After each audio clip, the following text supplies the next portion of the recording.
অঙ্কের নানা হিসেব আসছে সামনে। কোথাও ৫% দাবি, কোথাও আবার সামগ্রিক চিত্র তুলে ধরে ৪৬%। মোদ্দা কথা, অঙ্কের খাতা নিয়ে যে বসে পড়েছে রাজনৈতিক দলের নেতারা, তা আর বলার অপেক্ষা রাখে না। সিঁড়ি ভাঙা অঙ্ক থেকে পাটিগণিত কি নেই তাতে? দল ভাঙানো থেকে শুরু করে নতুন নতুন স্ট্র্যাটেজি তাও মজুদ। বাংলার বিধানসভা নির্বাচন ৬ মাস পর, ভোটের দামামা বেজে গিয়েছে। তৃণমূল, বিজেপি, বাম হোক আর কংগ্রেস, প্রচারে নেমে পড়েছে সব দলই। ধীরে ধীরে তাই গতি পাবে, তুঙ্গে পৌঁছাবে ভোটের দিনক্ষণ ঘোষণা হলেই। কিন্তু তার আগেই বিজেপি শক্তি বাড়ানোর জন্য, সংগঠনকে মজবুত করার জন্য নেমে পড়েছে প্রচারে। কাঁথিতে বিজয় সম্মিলনী সভা থেকে সরাসরি বাংলার ক্ষমতা দখলের হিসেব শুনিয়ে দিলেন শুভেন্দু অধিকারী। বাংলার ভোট এবার বিজেপির পাখির চোখ। আগেরবারের বিধানসভা ভোটের ফলাফলকে মাথায় রেখে খোদ অমিত শাহকে সেনাপতি নিযুক্ত করা হয়েছে।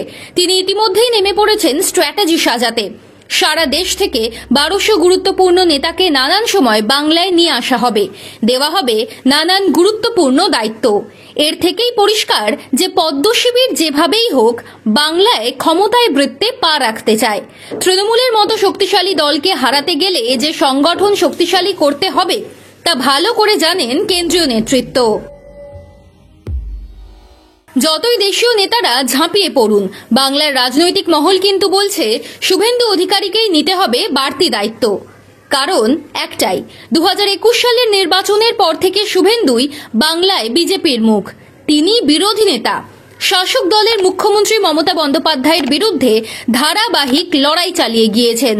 নন্দীগ্রামেও মমতাকে হারিয়ে চমক দেখিয়েছিলেন। শুভেন্দুর প্রভাব যে বাংলার গভীরে শিকড়ে গেড়েছে তাও বলতে শুরু করেছেন অনেকে। শুভেন্দুও নিজের দায়িত্ব পালন করে চলেছেন, কাঁথি সভাই তার প্রমাণ। বিজেপির স্বপ্নকে আরো উস্কে দিতে হলে শুভেন্দুকে আরো আগ্রাসী হতে হবে, একথা বলছেন ভোট কারবারিরা। একই সঙ্গে হিসেবিও হতে হবে। শুভেন্দু সহজাত আগ্রাসী এবং তার মুখে শোনা গেল হিসেবের কথাও। অঙ্ক কষতে শুরু করে দিয়েছেন শুভেন্দু। বিরোধী দলনেতা বলে দিয়েছেন, পূর্ব মেদিনীপুর যা করেছে আগামী দিনে রাজ্যও তাই করবে। ৪৬% ভোট যদি রাজ্যে পেয়ে যাই, সরকার আমাদের। ডায়মন্ড হারবার মডেল, কেশপুর, তারপরেও কত ভোট? ৪৬%, ২,৭৫,০০,০০০ ভোট ওই তৃণমূল পেয়েছে। শুভেন্দুর অঙ্কের খাতা বলছে সংখ্যালঘুদের ৯৫% ভোট তৃণমূলে যায়। তৃণমূলের সঙ্গে বিজেপির এখন ৪২ লাখ ভোটের ব্যবধান। সেই ব্যবধান মুছে ফেলতে বিজেপির এখন দরকার মাত্র ২২ লাখ ভোট। অর্থাৎ লোকসভা নির্বাচনের হিসেব নিয়ে বসলেই বোঝা যাবে ৫% ভোটের দিকে নজর বিজেপির। এই ২২ লাখ ভোট বিজেপির ঝুলিতে যাবে কি করে, সেই অঙ্ক বাতলে দিচ্ছেন শুভেন্দু। তিনি বলেছেন, নিজেদের এবার সংগঠিত করতে হবে। যে হিন্দু পরিবার আমাদের ভোট দিচ্ছে না তাদের সঙ্গে কথা বলুন, বুথে তাদের যোগদান করান। মুখ্যমন্ত্রী বলেন, ধর্ম যার যার, উৎসব সবার। আমি বিরোধী দলনেতা বলছি, ধর্ম যার, রক্ষা করার দায়িত্বও তার।